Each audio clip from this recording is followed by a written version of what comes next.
Hello everyone. Today we are going to talk about a drama thriller film called Spiderhead from 2022.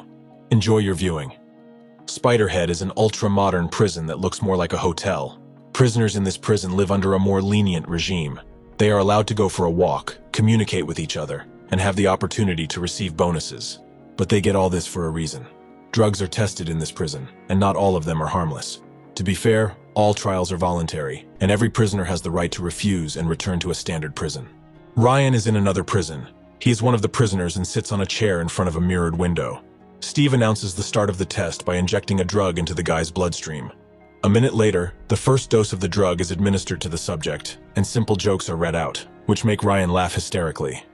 When the jokes are replaced with scary facts, the boy's reaction remains unchanged. Ryan continues to laugh hysterically. Another morning in the Spider's Head is no different from the previous ones. The prisoners are woken up on a loudspeaker, and the name of the person who will take part in the test today is announced. Steve asks Jeff if he is ready to try a new drug that has never been administered to anyone before. The guy easily agrees to take part in the experiment. In addition to the study drug, he is given another one that makes new parts of the brain work. Jeff is able to describe his condition in detail. Back on the prison grounds, Jeff meets with Lizzie and tells her about his walk today.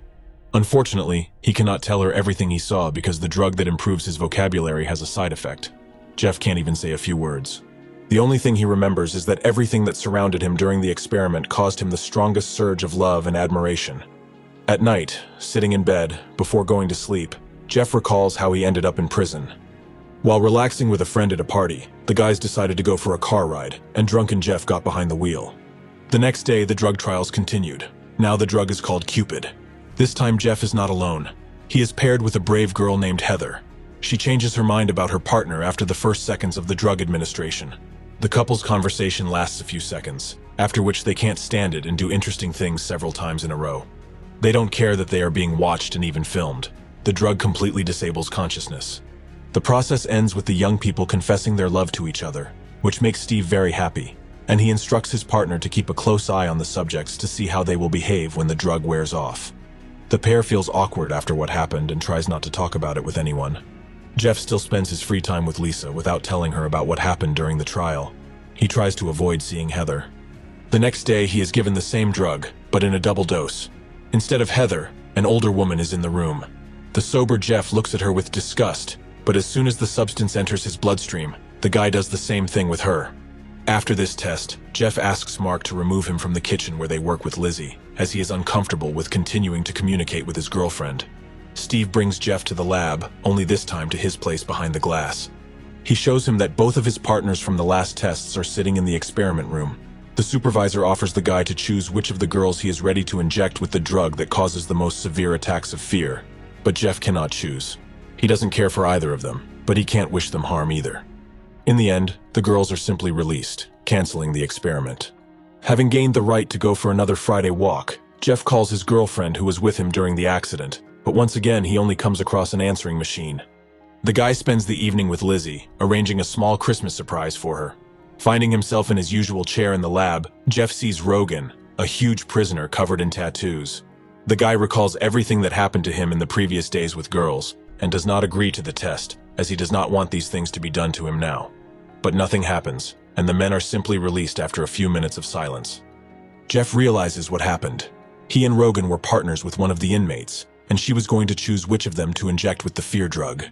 Bursting into Steve's office, Jeff confirms his hunch when he sees Heather there.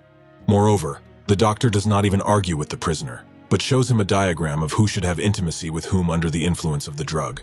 In response to the guy's complaints, Steve reminds him that being in Spider's Head is a privilege, and if he is not satisfied with something, he can be transferred to a regular prison, but without any hope of a quick release. Taking the hint, the next time Jeff sits in the same room as Rogan, he doesn't throw a tantrum. Steve sends Mark home for the weekend and advises his friend to have a good time. The manager injects himself with the drug to feel the excitement he could only see in his subordinates. The trials continue, and Steve warns Jeff that he will have to use the drug on girls, as the commission requires the purity of the experiment.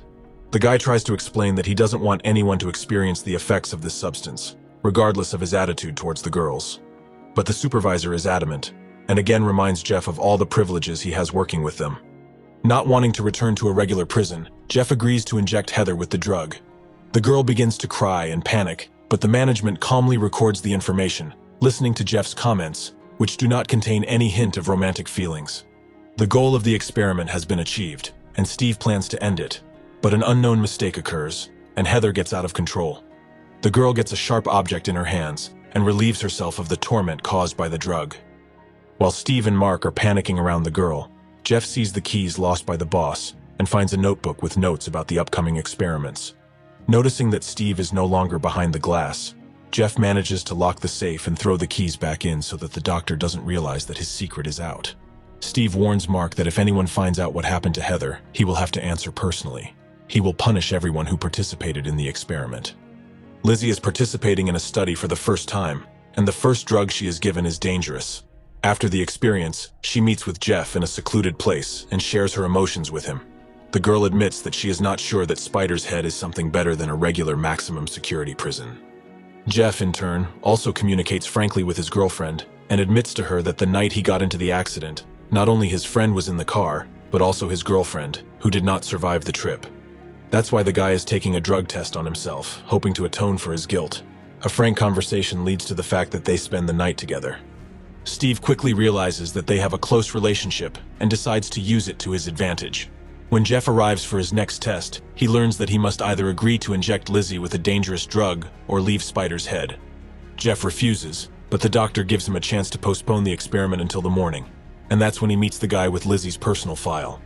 It turns out that the crime for which the girl is in prison is so terrible for her that no drug can make it worse. Steve watches with pleasure as the guy cranks the scale of the drug to the maximum, but it quickly becomes clear to him that the guy is going to experiment on him, not on his girlfriend. Mark, seeing that he and the prisoners are trapped by Steve, decides to rectify the situation and hands the remote control to Jeff. The prisoner gets all the information he needs from Steve and convinces him to open the main exit so they can leave the prison. But the warden manages to snatch the remote and inject the girl with the maximum dose of the drug, which has very bad consequences. After that, he smashes the smartphone so that no one can cancel his command.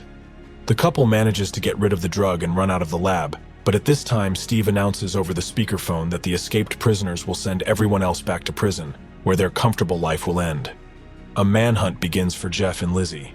Dozens of criminals, including the huge Rogan, are planning to deal with the couple who deprived them of all their bonuses. Steve himself is trying to hide with the drugs, because the police boats that Mark called are about to arrive at the prison. Steve manages to leave the base and take to the skies in a small airplane before the police arrive. But because his control panel is broken, the drugs enter his bloodstream in huge quantities. The next dose of the drug is a delight, and the man turns the plane around to a tiny rocky island, seeing it as a paradise. On the last boat, Mark sees his former boss circling the sea and then crashing into a rock. Jeff and Lizzie steal the boat and manage to sail away before the police arrive. Happy and free, the young people only regret that Steve had not invented a drug that would have caused forgiveness itself. If you have watched the video so far, you should know that I am happy to have viewers like you. Thank you for watching to the end. Subscribe to the channel and follow the news. Klontsak Recapped was with you. See you soon.